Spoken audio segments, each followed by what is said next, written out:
Thank you very much to Dr. Shishabor and Dr. Banerjee for having me back at the conference this year. These are our disclosures. 3 goals for the next few minutes. First is to describe some recent trends in major amputation in the United States to sort of set a bit of a framework. Second, to describe some race and healthcare characteristics that are associated with higher rates of amputation. And then talk a little bit about some work in progress with colleagues, some of which are on the stage, and with Dr. Krieger, who I'll agree with Dr. Gutierrez is an excellent mentor, might elucidate more effective ways to help limit amputation in the future. So first, some recent trends. This is work that was presented at the Society of Vascular Surgeons annual meeting by my colleague, Bjorn Zuckow, this year. And shown in the top bars here are the rates of endovascular procedures.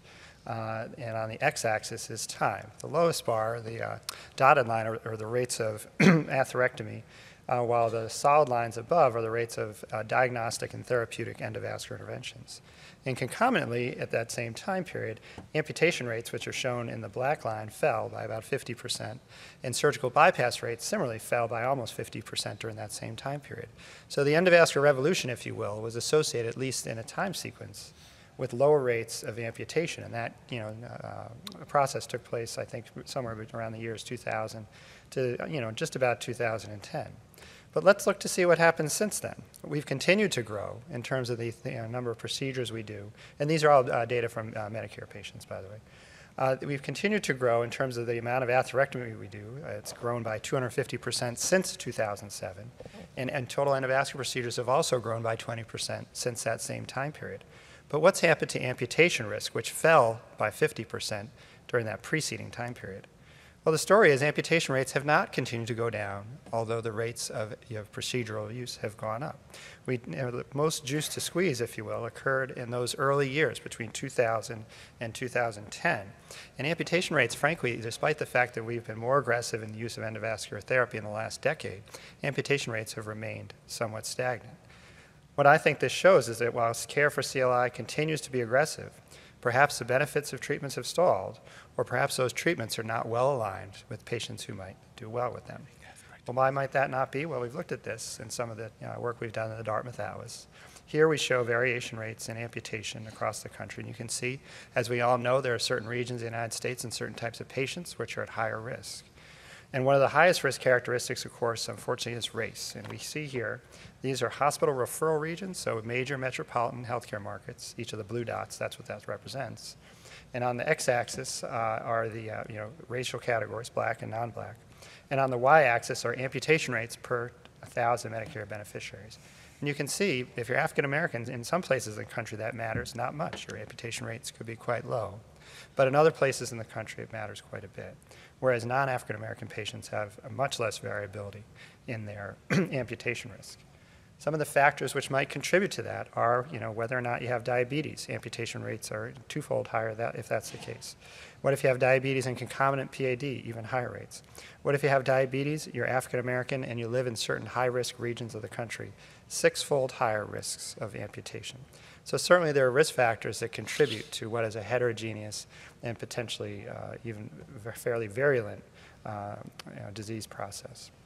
We're going to talk next just a little bit about some of those racial and healthcare characteristics that are associated with higher rates of amputation. There's a bit of a dose-response curve if we look across different racial categories in the declines in amputation risk over time. You can see white patients have had relatively low amputation rates to start with, and they've fallen in recent years.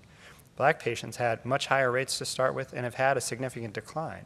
But despite the largest absolute decline, they still have the largest absolute rates. Hispanic patients fit somewhere in the middle. But again, it just shows that while there have been benefits, that those benefits likely still have left disparities in place because the declines have left some of the highest risk patients still at the level of the highest risks. Some of the factors that contribute to amputation, like how well you get tested for diabetes. So A1C testing rates, over the course of the U.S., there are certain regions where intensity of testing is high and certain regions where it's low.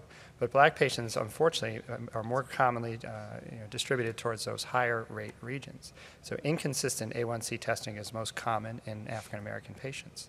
This bears out in their amputation rates here, where if you look by intensity of A1C testing, More African American patients fit in that low intensity testing category and have the highest amputation risks, just a five-fold difference here.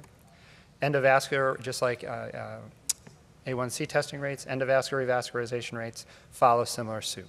More variability, and African American patients are subject to higher rates of amputation following. Same story holds for open surgery, lipid testing, and A1C testing, as I alluded to before. Finally, payment models, unfortunately, follow much the same way. Safety net hospitals, which uniformly treat more African American patients, when affected by bundled payments, often these bundled payments take into account patients who undergo amputation. Whereas amputation may help support that hospital, bundle payment or amputation payments may help support that hospital. Bundle payments may actually make what is a procedure that would offer some financial benefit to those hospitals now be something that costs them money.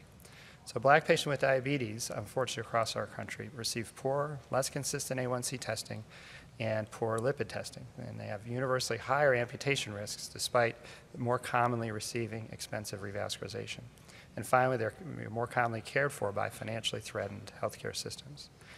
What can we do about this to try to better understand it? Well, some work in progress, and this is work that's funded by the American Heart Association as part of a strategically focused research network, has helped to try to understand challenges in preventing critical limb ischemia in patients with diabetes. This is a three-part project. First is a basic science project that's led by Mark Feinberg. Second is a clinical project to look at risk factors in data sets from industry trials, and that's led by Mark Banaka.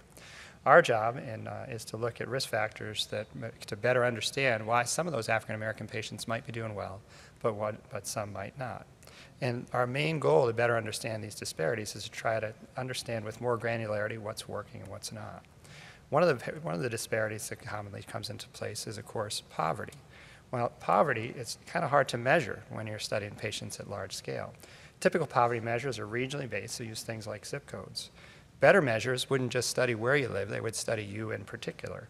And dual eligibility, so if you qualify for both Medicare and Medicaid, we actually thought might be a better variable to explain that. And it turns out that's partially true. This is amputation-free survival after revascularization and claims. And on the left-hand side of the slide is differences between patients with claudication between being dually eligible and non-dually eligible. While on the right-hand side of the slide, you can see the differences that are present in CLI patients.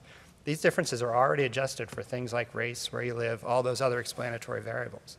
But now if you introduce patient-level measures of poverty, we can find many of those differences and hopefully highlight areas of the country where this is most important. This takes place not just for peripheral arterial disease, but for the treatment of aneurysm patients. Surveillance after aneurysm care is poorer for patients who have even more insurance than Medicare, those who have both Medicare and Medicaid. So I think it shows, that the social safety net offered to the sickest patients, those patients who are on both Medicare and Medicaid, is likely inadequate for those patients who have severe cardiovascular disease. So in summary, our trends seems to show that although we're doing more procedures, we may be on a little bit of the flat of the curve. And our work looking forward seeks to better understand some of those characteristics that might help us pinpoint which patients need help and how we can best deliver. Thank you.